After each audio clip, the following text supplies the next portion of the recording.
Por ahí está Ángela y el esposo, que no sé si los saludamos o no, pero bienvenidos de nuevo. Parece que la salud ha mejorado, ¿cierto? Excelente. Muy bien. Ahorita había Ari Santiago por allá y lo recordé cuando era un peladito, como varios aquí, cuando llegamos que eran unos niños. Precisamente pensando en eso, no es una petición, sino una orden que mi esposa me dio y si no la cumplo, entonces ya saben que voy a estar en peligro. Me dijo que es que ella quiso decirle al hermano Francisco que ella está cumpliendo 23 años. Digo, está joven, 23 años está joven. Ella está cumpliendo 23 años de creyente y yo también. O sea, estamos jóvenes. Entonces, no podía dejar de decirlo. Y la otra cosa, hablando algunos no ven a Juan José hoy y le tocó un turno de 15 días donde no para ni los domingos, o sea, está del lunes al otro domingo le toca todos los días el mismo turno, entonces por eso no está hoy con nosotros, por la noche estará. Recordando también que hoy después de la predicación del Evangelio es la reunión de parejas, ¿no? Eh, y antes de que leamos también pensé en algo, o sea, en la mañana cuando uno se levanta en la cena a compartir, uno quisiera decir más cosas que el pasaje le muestra, pero a veces se le pasan. Pero luego me senté a haber participado y me puse a pensar en ese momento en que la gran voz del Señor salió, dice, y expiró. Pero entonces, ¿qué dijo en esa gran voz? No nos explica si él dijo algo especial, pero después me puse a pensar que está hablando de como una especie de grito. La voz salió y yo ahí sentado pensé, bueno, yo creo que eso fue un grito de victoria. El Señor estaba proclamando la victoria sobre el pecado, la victoria sobre la muerte. Eso fue muy especial ese momento. El Señor estaba venciendo el pecado. Eso era un grito de victoria, no me cabe la menor duda. Ahora sí vamos a leer Colosenses desde el versículo 12. Dice, con gozo dando gracias al Padre que nos hizo aptos para participar de la herencia de los santos en luz, el cual nos ha librado de la potestad de las tinieblas y trasladado al reino de su amado Hijo, en quien tenemos redención por su sangre, el perdón de pecados. Él es la imagen del Dios invisible, el primogénito de toda creación, porque en él fueron creadas todas las cosas, las que hay en los cielos y las que hay en la tierra, visibles e invisibles, sean tronos, sean dominios, sean principados, sean potestades, todo fue creado por medio de él y para él. Y él es antes de todas las cosas y todas las cosas en él subsisten. Y él es la cabeza del cuerpo que es la iglesia, él que es el principio, el primogénito entre los muertos, para que en todo tenga la preeminencia, por cuanto agradó al Padre que en él habitase toda plenitud y por medio de él reconciliar consigo todas las cosas, así las que están en la tierra como las que están en los cielos, haciendo la paz mediante la sangre de su cruz. Amado Dios, esta es una preciosa palabra tuya, preciosas escrituras donde podemos entender tantas cosas especiales, Señor. Rogamos para que en esta mañana, hasta donde podamos llegar, Señor, hasta donde el tiempo nos dé, podamos glorificarte y alabarte a través de esta palabra y también, Señor, que la iglesia sea edificada. Ese es el propósito, Señor, de reunirnos y leer tu palabra y estudiar tu palabra, que la iglesia sea edificada. Te alabamos en esta hora, Señor, y nos encomendamos a ti en el nombre del Señor Jesús, nuestro Salvador. Amén. Eh, bueno, en la vez pasada que me tocó, estuvimos mirando al final, bueno, los tres últimos versículos de 12 al 14 del capítulo 1 de Colosenses. Y antes de entrar, si alcanzamos a entrar en la otra parte, quisiera hacer un pequeño repasito eh, del 12 al 14. Lo que encontramos es al apóstol Pablo, o lo que vemos es que uno de los resultados de ser llenos de la voluntad del Señor es que hace al hombre de Dios un hombre agradecido. Y por ende el hombre de Dios debe ser un hombre agradecido. Debe abundar en acciones de gracias. Su corazón debe sobresalir en medio de tantas cosas porque usted es un hombre agradecido al Señor. Una de las cosas contrarias al agradecimiento es la queja. Y usted hable con cualquier persona y se está quejando prácticamente por todo y resulta que uno cae en las mismas. Uno se queja si llueve, se queja si hace sol, se queja si hace mucho calor, se queja si hace mucho frío, se queja si tiene y se queja si no tiene. Se queja por el presidente y por el resto de los que gobiernan, no, ninguno sirve, en ningún tiempo han servido. Entonces todo el tiempo hay una queja. Pero la Biblia nos está diciendo, enfóquese en el Señor. Cuando usted es un hombre agradecido puede ver la vida de otra manera diferente. Entonces tenemos esta característica del hombre de Dios y es el agradecimiento. Pero aparte de eso, el apóstol nos da suficientes razones para ser agradecidos. Y aquí debe ser la base del agradecimiento. ¿Dónde empezó mi nueva vida? ¿En qué momento empieza mi nueva vida? Y es como mi esposa me recordaba ahora los 23 años de creyente. Hace 23 años atrás hubo un momento sentados en un comedor que nuestra nueva vida empezó. ¿Cómo empezó? Cristo vino a nuestras vidas. Y eso es lo que trata de decir el apóstol Pablo. Dice, con gozo dando gracias al Padre que nos hizo actos. Y una de las, quiero enumerar varias cosas que están para ir lo más rápido posible en este pedacito. Y es, una de las primeras cosas que encontramos es que el Señor nos hizo actos. Ojo, en este punto es muy importante. Ningún ser humano es apto al pararse delante del Señor. No tiene nada que ofrecer. En sus manos no hay nada. Pero ¿qué es lo que la Biblia nos dice? Que el Señor nos hace actos para luego podernos presentar delante del Señor. Si no, no. ¿Y cuándo somos actos? Cuando vamos rendidos al Señor Jesucristo. Señor, no soy apto para ti. Soy indigno. Inmediatamente el Señor perdona tus pecados y ahora eres apto para presentarte. E inclusive me asombra lo de esta mañana en la cena, que dice que inmediatamente expiró el Señor, el velo se rompió. Antes había que solo entraba un hombre al lugar santo y al lugar santísimo, pero ahora todos nosotros, todo creyente puede entrar a la presencia del Señor. ¿Por qué? Porque el Señor nos hizo aptos. Pero también nos dice que somos aptos para ser herederos. También otro punto que está ahí en ese pasaje es que nos ha librado del poder de las tinieblas. Y quiero decir que las tinieblas o el reino de maldad dirigido por Satanás tiene poder y ese poder está sobre el pecador. El pecador está en manos de Satanás, atado a Satanás. El otro punto nos ha trasladado de las tinieblas, nos ha trasladado al reino de su amado Hijo. Y esto es lo más bello, ¿cierto? Este es el momento cumbre. Aptos para ser herederos, pero nos pasa al reino de su amado Hijo. Recordemos que en Romanos 1:16 dice, porque no me avergüenzo del Evangelio, y dice bien claro, porque es poder de Dios para salvación. Si las tinieblas tienen poder, que tienen poder, porque si miramos el mundo está dominado por las tinieblas. Las tinieblas tienen poder, pero Dios tiene más poder. Dios es todopoderoso, está por encima del poder de las tinieblas.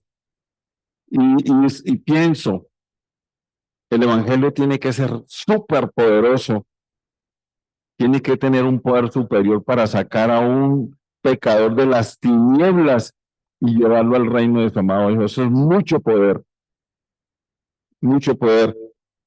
Imagínense un ser humano que está hundido allá en el fango, sin embargo, un día lo vemos caminando con el Señor, caminando con el Señor. Hay un versículo que me encanta y lo citaron los hermanos el viernes, allá en 1 Corintios 1:18 dice, porque la palabra de la cruz es locura a los que se pierden, pero a los que se salvan, esto es a nosotros, ¿qué es?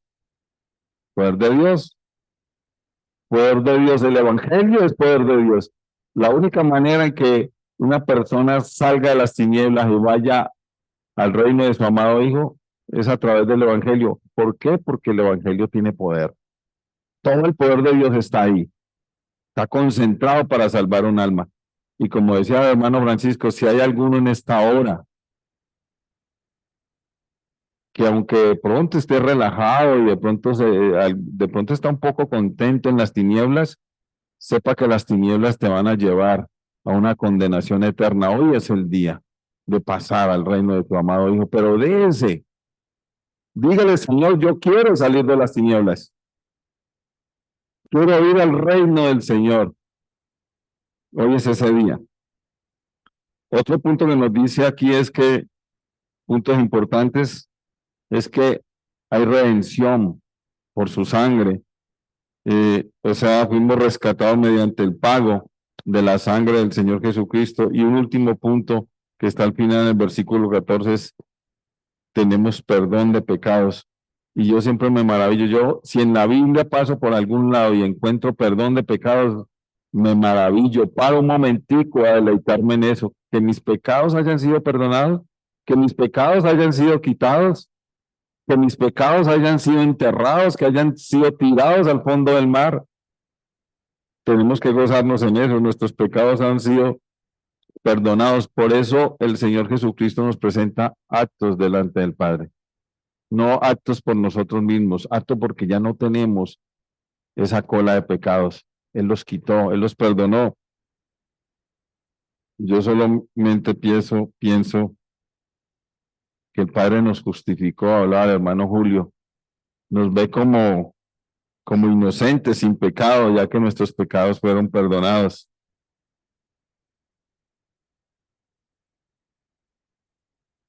Vamos ahora entonces a mirar un poquito. Quiero volver a leer del versículo 15 al 20. Dice, Él es la imagen del Dios invisible, el primogénito de toda creación, porque en Él fueron creadas todas las cosas, las que hay en los cielos y las que hay en la tierra, visibles e invisibles, sean tronos, sean dominios, sean principados, sean potestades, todo fue creado por medio de Él y para Él. Y Él es antes de todas las cosas en Él subsisten, y Él es la cabeza del cuerpo que es la iglesia, el que es el principio, el primogénito entre los muertos, para que en todo tenga la preeminencia, por cuanto agradó al Padre que en Él habitase toda plenitud, y por medio de Él reconciliar consigo todas las cosas, así las que están en la tierra como las que están en los cielos, haciendo la paz mediante la sangre de su cruz. Ahora, este pasaje nos lleva a recordar que el tema principal del libro de Colosenses es la supremacía del Señor Jesucristo, es la preeminencia del Señor Jesucristo. Y la palabra preeminencia, pues muchos la saben, de pronto algunos no, pero eso significa que el Señor Jesucristo tiene el primer lugar, así usted no se lo ve. Así el Señor Jesucristo no ocupa el primer lugar en su vida, Él tiene la preeminencia, Él es el preeminente. Y eso es lo que nos va a explicar aquí. Ahora, recordemos que también que Epafras visita al apóstol Pablo, el apóstol Pablo está prisionero en Roma, y Epafras le informa, le da un informe sobre la iglesia en Colosas. Pero Epafras le habla de lo bueno de la iglesia, pero también de lo malo de la iglesia. Lo bueno, que la iglesia tenía la fe en Cristo, que la iglesia tenía amor unos por otros, se amaban dentro de la iglesia, como debe ser una iglesia, y también era una iglesia llena de esperanza, y esa esperanza había empezado en el mismo instante en que conocieron el Evangelio. Por eso nosotros somos seres humanos llenos de esperanza, o esperanzados en Cristo. Ojo, no tenemos que mirar para ningún otro lado. Pero Epafras también informa de lo malo, de lo que estaba aconteciendo en la iglesia, y es que la iglesia, como en todas las iglesias y como en todos los tiempos, van a haber falsas enseñanzas, falsos maestros, y también, si se quiere, van a haber herejías.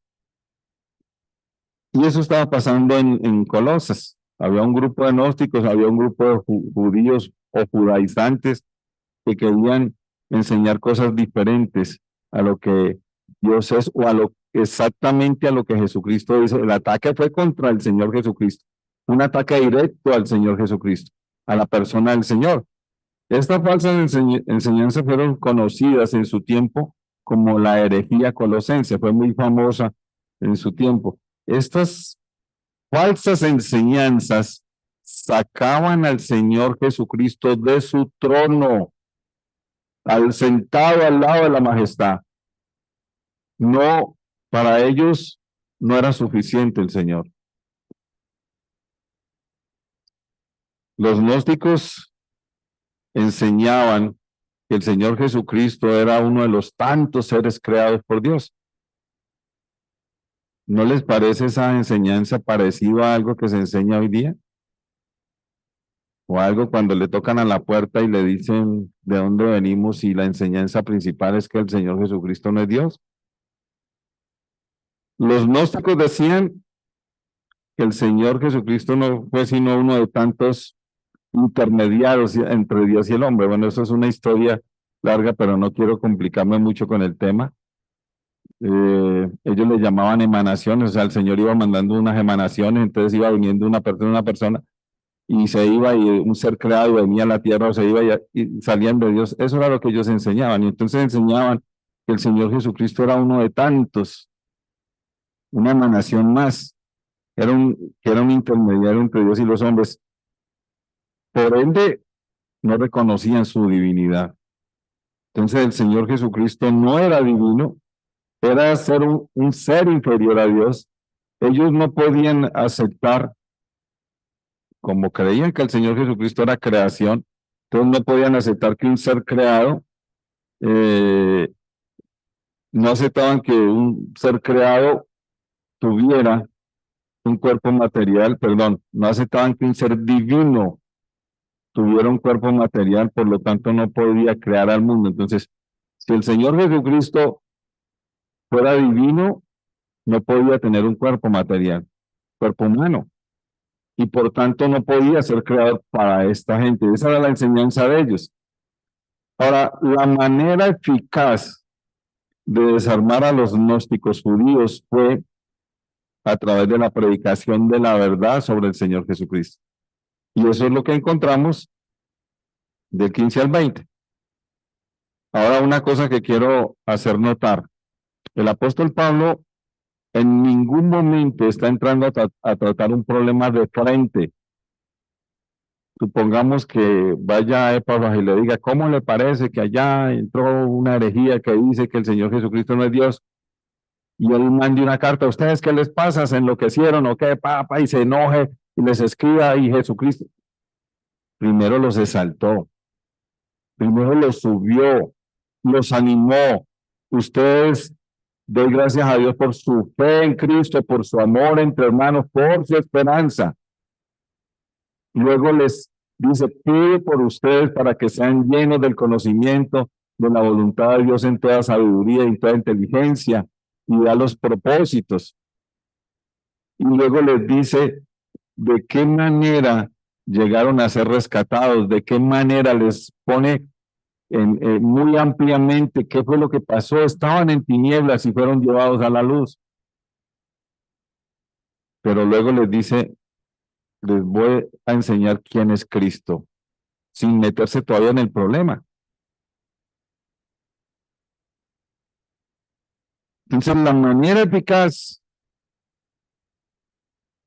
de, de acabar con estas falsedades es decir, la verdad sobre el Señor Jesucristo. La manera eficaz es expresando que en el Señor Jesucristo reside corporalmente toda la plenitud de la deidad. Fue uno de los versículos que leímos, versículo 19. La manera de acabar con esa falsedad, y espero que me lo entiendan en esta mañana, es que que sepamos quién es Jesús. No se vayan a contentar con un poquito. Una de las cosas que me llamaba la atención de uno de los hermanos que vino el viernes es el novio, hablaba del novio y el sábado en la mañana, bueno, volvió a hablar del novio. Cualquier persona puede pensar, ¿cómo así que Jesús es el novio? Sí, porque la iglesia es su novia. Y entonces nosotros que somos la novia, tenemos que conocer al novio. La manera de tumbar, derribar, aplastar las teorías humanas es predicando, es enseñando la verdad. Yo me gozo aquí en la congregación y más en este último tiempo cuando hemos sido atestados, llenos del estudio de la palabra donde no tenemos escape para pensar en otra cosa, donde nos están enseñando la verdad todo el tiempo. Pablo combate el error con la verdad. Y eso es lo que tenemos que hacer nosotros. Pablo combate la herejía enseñando la verdad. Hermanos, y aquí es un punto clave para nosotros, hermanos, la mentira, la falsedad se combate conociendo la verdad. Conociendo la verdad. A veces va a pasar, encontramos gente afuera que nos dice unas cosas y uno parece el perrito que va en los taxis, ¿cierto? Que mueve la cabeza así, decimos sí. A todos decimos sí. Cuando se trata de Dios decimos sí, no. Leí por ahí algo que me gustó hace unos días atrás, lo recordé, el lugar que Cristo tenga en cualquier enseñanza determina si esta enseñanza es verdadera o falsa. El lugar que Cristo tenga en cualquier enseñanza determina si la enseñanza es verdadera o es falsa. Mis hermanos, hay una gran enseñanza para nosotros hoy aquí. Debemos conocer la verdad del Señor Jesucristo para que la mentira choque como contra un muro. Necesitamos la verdad para que la mentira choque. Si, si no conocemos la verdad del Señor Jesucristo, si no nos preocupa conocerla, porque eso puede pasar también, no me preocupa conocer más del Señor, entonces cualquier mentira, cualquier herejía será bien recibida por nosotros y terminaremos honrando la mentira y rechazando la verdad. Y recordé aquellos momentos que hoy Luz María me hace referencia a los 23 años, pero recordé qué pasó después que nos convertimos. Y más en el caso mío, pues que tenía que trabajar en la calle, yo visitaba clientes. ¿Qué pasó? Cuando uno está recién convertido a Cristo, inmediatamente aparecen un montón de enviados engañosos, mentirosos, que quieren llenarnos de mentiras que no concuerdan con la verdad de la Biblia. Eso sí que me pasó, entonces yo tenía que venir donde el hermano Byron y otros hermanos que habían en esa época, hermano, es que me dijeron esto, y no, eso no es verdad, hermano. Hermano, es que un tipo me paró en la calle y le dije que yo era cristiano y me dijo esto y no, eso no es verdad, hermano. Eso no es verdad. Un recién convertido, y esto es algo que la iglesia ha hecho por años, pero debemos preocuparnos y yo veo, de hecho estoy feliz porque hay demasiados hermanos y hermanas preocupados por los nuevos creyentes, por las nuevas personas que se convierten. Porque un recién convertido debe ser cuidado, protegido, discipulado, enseñado para rechazar las mentiras y vivir la verdad. Y yo considero que en estos 23 años los hermanos me han protegido demasiado. A veces uno quiere ser un poquito terco, pero la verdad es la que necesitamos. Quiero leer un pasajito, hermano Gerson, 1 Corintios 3, 10, 11. A veces no me gusta salirme mucho, pero a veces uno necesita el apoyo de la misma palabra. Dice el versículo 10: conforme a la gracia de Dios que me ha sido dada, yo como perito arquitecto puse el fundamento, está hablando el apóstol Pablo, y otro edifica encima, pero cada uno mire cómo sobreedifica. Y miren esto, porque nadie puede poner otro fundamento que es el que está puesto, el cual es ¿quién? No podemos poner otro fundamento. Si alguien dice es que Jesucristo no es así, no podemos poner otro fundamento porque el fundamento ya está puesto y si lo cambiamos, vamos a perder nosotros. El fundamento es Jesús. El apóstol Pablo les está enseñando a destruir la base de la herejía que se presentaba en la iglesia de Colosas, poniendo el verdadero fundamento. Y el verdadero fundamento es bien claro, la roca que es Cristo. En la vida cristiana, y esto también es, espero que lo tomen a bien, espero que esto nos motive. En la vida cristiana encontramos muchos hermanos con mucho tiempo de creyentes. De hecho, yo quería pasar muy agachadito con los 23 años porque me asusta pensar que yo 23 años y que esté en las mismas, que no haya avanzado nada. Pero en la vida cristiana encontramos muchos hermanos con mucho tiempo de creyentes, pero que por alguna razón no han crecido espiritualmente y se vuelven presa fácil de las herejías o las falsas doctrinas. Hay que tener cuidado con esto. Nosotros el sábado cantamos un himno que no sé por qué pensé que lo iba a pedir en la cena y se me pasó. Más de Jesús quiero aprender, más de Jesús quiero conocer, más de Jesús quiero saber. Esa debe ser la consigna de nosotros. No quedarnos relegados.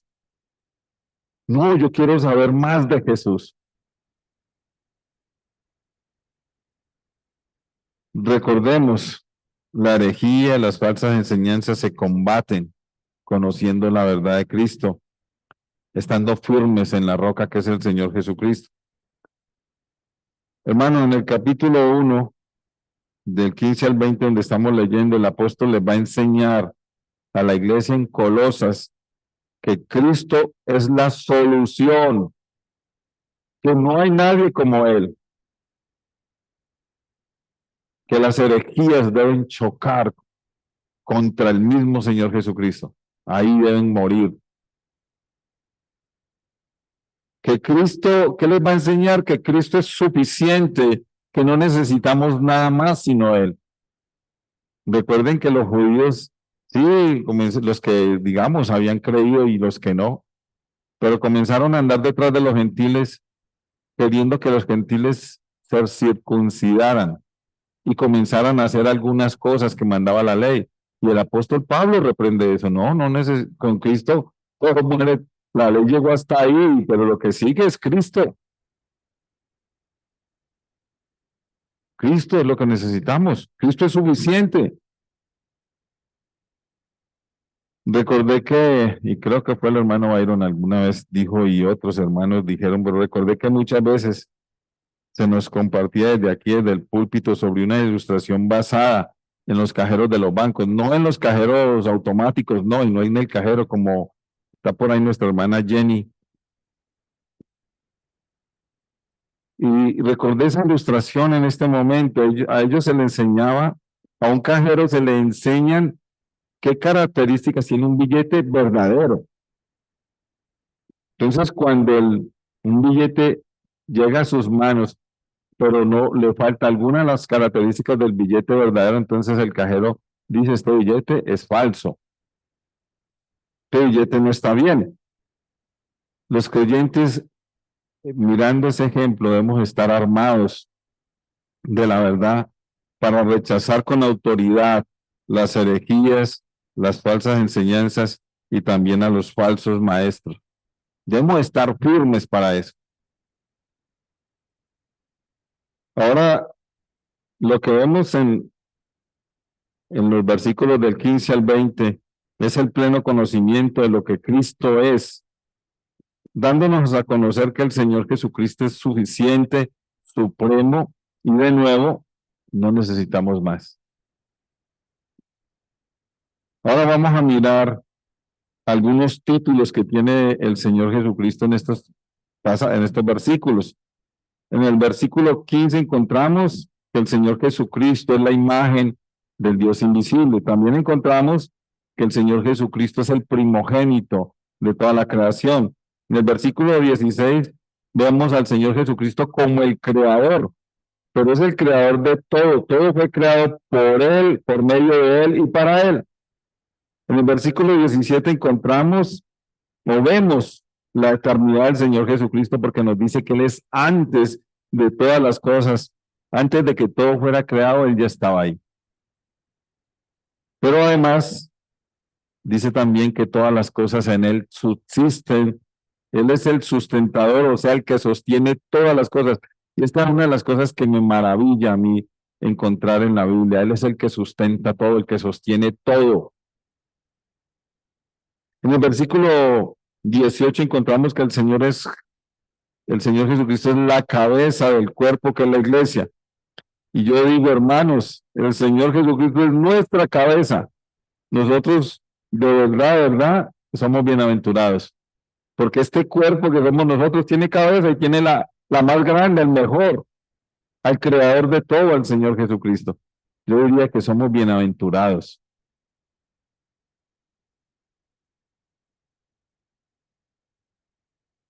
El Señor Jesucristo además es el principio de todo, pero también dice que es el primogénito entre los muertos. Eh, y también nos enseña ahí que Él es el preeminente. Él tiene la preeminencia en el versículo 18. En el versículo 19 dice que en el Señor Jesucristo habita toda plenitud, porque así le agradó al Padre, tan sencillo, ¿cierto? Al Padre le agradó que en Él habitase toda plenitud. Versículo 20, podríamos decir el Señor Jesucristo es el reconciliador, es el título que tiene ahí. Es por medio del Señor Jesucristo que todas las cosas pueden ser reconciliadas. Es por medio de la sangre de su cruz que el ser humano puede ser reconciliado con Dios. El título que tiene es reconciliador, es el que hace posible que el hombre pecador se reconcilie con Dios. Esa es la cabeza del cuerpo que es la iglesia, el creador de todo, la imagen de Dios. Imagínense que es el que nos lleva a reconciliarnos con Dios. Porque cuando estamos allá en las tinieblas, en manos de Satanás, somos enemigos del Dios Todopoderoso. Pero cuando pasamos de las tinieblas a la luz, cuando pasamos de las tinieblas al reino de su amado Hijo, lo que hace el Señor Jesucristo es reconciliarnos con Dios. Éramos enemigos, ahora somos sus hijos. Aquí también podemos ver en este pasaje rápidamente 4 tipos de relaciones que tiene el Señor Jesucristo. Entonces, por eso es que esto es grande, lo que el apóstol Pablo explica es grande. Vamos a mirar 4 tipos de relaciones que hay aquí brevemente. La primera relación que encontramos es la relación del Señor Jesucristo con el Padre o con Dios, porque dice él es la imagen del Dios invisible. O sea, la estrecha relación que hay entre el Padre y el Hijo es impresionante. Entonces, la relación que él tiene.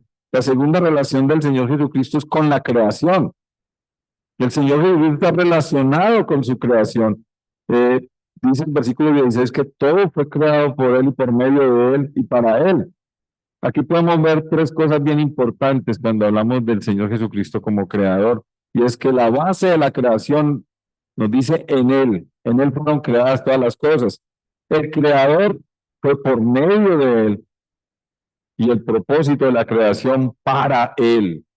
La creación, nosotros y todo lo que vemos debe cumplir un propósito.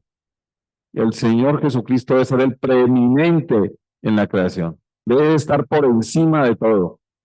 Está por encima de todos nosotros. Y eso no nos debe asustar, nos debe alegrar. Nos debe alegrar demasiado. También dice que Él es antes de la creación. sea, estaba antes. Una tercera relación es la del Señor Jesucristo con la iglesia. El Señor Jesucristo está estrechamente unido a la iglesia. ¿Por qué? Porque Él es la cabeza de la iglesia. ¿Ustedes se imaginan un cuerpo sin cabeza o una cabeza sin cuerpo? Y esto no quiero que suene a chiste porque no quiero echar un chiste, pero recordé algo que me pasó cuando era niño. Cuando éramos niños nosotros, pues no existían todas las cosas que existen hoy, por ende éramos muy inocentes.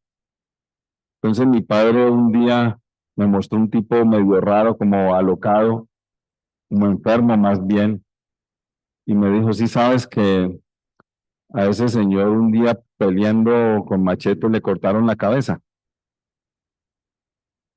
Y entonces yo dije, sí, pero yo lo veo con cabeza. Yo no, es que a otro señor que le cortaron la cabeza también se la pusieron a él.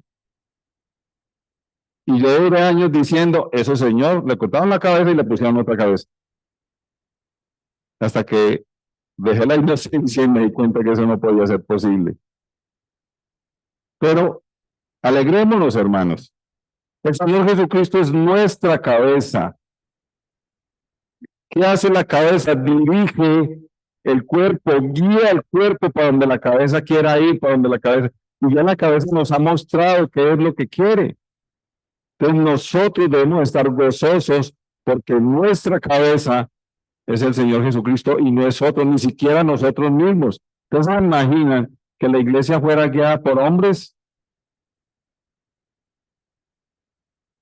No quiero ni pensarlo. El Señor Jesucristo también está relacionado estrechamente con el creyente. Yo dije ahorita la iglesia porque la iglesia somos todos, pero luego viene el creyente. Está relacionado porque él dice, porque el Señor Jesucristo es el reconciliador del creyente a través de su sacrificio en la cruz. Y yo diría además que el Señor Jesucristo está relacionado estrechamente con los pecadores porque Él los quiere salvar. ¿De qué manera? Pues entregó su vida en la cruz para que hubiera salvación. Está estrechamente relacionado con los pecadores. Quiere quitarle sus pecados, perdonarle sus pecados. Conclusión, hermanos, hasta este momento, el Espíritu Santo a través del apóstol Pablo combate la mentira, la falsa doctrina, con las falsas enseñanzas respecto al Señor Jesucristo, con la verdad sobre el Señor Jesucristo. El pasaje del 15 al 20 que estamos leyendo tumba cualquier argumento que pone al Señor Jesucristo como insuficiente, como que se necesita algo más. Esa era una de las consignas del pueblo judío. Sí, está bien que creamos en el Señor Jesucristo, pero necesitamos también la circuncisión y hacer un montón de otras cosas. No las necesitamos.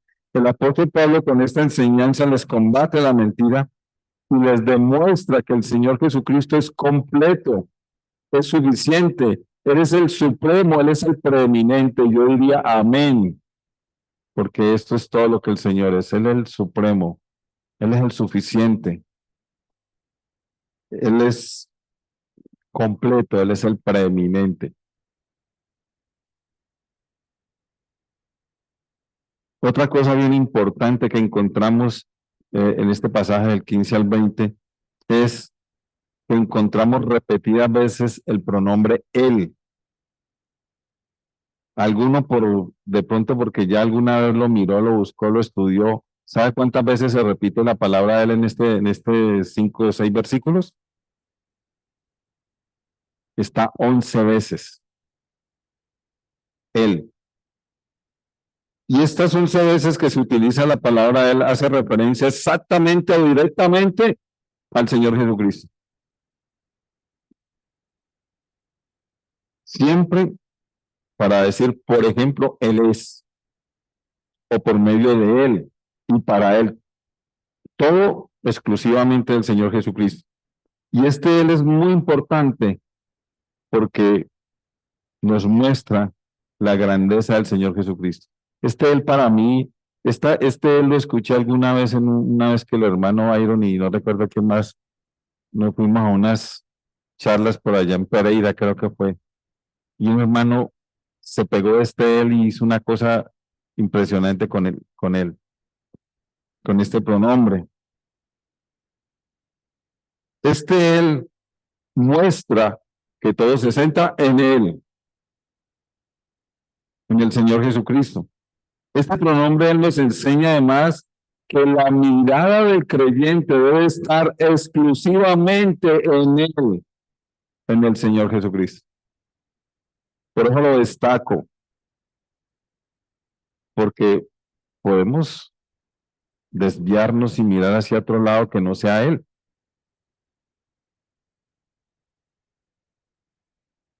Él es el importante, él es el preeminente, él es el supremo, no hay nadie como él. Hermanos, sin él, no podríamos saber de Dios, porque dice que él es la imagen del Dios invisible. O sea, dice allá en Juan 1:18 que el unigénito Hijo que está en el seno del Padre, él le ha dado a conocer. Sin él, no podríamos saber de Dios. Sin él, no habría creación, no habría, porque en él fueron creadas todas las cosas, todo fue creado por medio de él y para él. Sin él, ¿qué vamos a saber de eternidad? Pero con él, sabemos que hay una eternidad con él. También sabemos que hay una eternidad sin él. Pero espero que todos hoy tengamos una eternidad con él. Sin él, las cosas no podrían subsistir, ya que él es el que las sostiene. Sin él, hermanos, escuchen esto, y esto sí es doloroso. Sin él no habría cabeza. Sin él no habría la cabeza, la iglesia no tendría cabeza, sin él. Sin él no habría resurrección. Recuerde que él es el primogénito entre los muertos. Sin él no podríamos conocer la plenitud de Dios, lo que Dios es, ya que en él habita toda la plenitud de la deidad. Sin él, esto también es doloroso, hermano, no habría reconciliación. Sin él no podríamos reconciliarnos con Dios. Sin él no tendríamos paz para con Dios. Sin él no habría sacrificio y por ende no habría sangre para pagar por el pecado. Entonces no habría perdón de pecado. Conclusión, sin él, sin el Señor Jesucristo, no tendríamos ninguna esperanza. Cero esperanza. Sin él. Sin él estaríamos perdidos. Sin él, digo yo, quizás ni existiríamos. Pero alegrémonos, por él conocemos a Dios. Por él hay creación. Por él hay iglesia. Por él hay salvación. Alegrémonos, hermanos, por él. Quiero dejar el tema ahí y el viernes seguimos con otro poquito de este tema. Amado Dios, te damos gracias por este tiempo tan especial que nos has dado. Gracias, Padre, por tu palabra bella y maravillosa que nos centra en el Señor Jesucristo. No necesitamos sino conocerle a Él para que lo que sea falso se caiga, no llegue a nosotros. Blinda nuestro corazón con Él, Señor. Que Él sea nuestro refugio, nuestro muro, nuestro castillo. Él es eso para nosotros. Gracias te damos, Padre, porque podemos abrir las Escrituras y deleitarnos en ellas y ver, Padre, la grandeza de nuestro amado Salvador, el Señor Jesucristo. Colocamos en tus manos el resto del día que sigue y la predicación del Evangelio y la reunión de parejas. Te lo pedimos en el nombre del Señor Jesús, nuestro Salvador. Amén. Muchas gracias.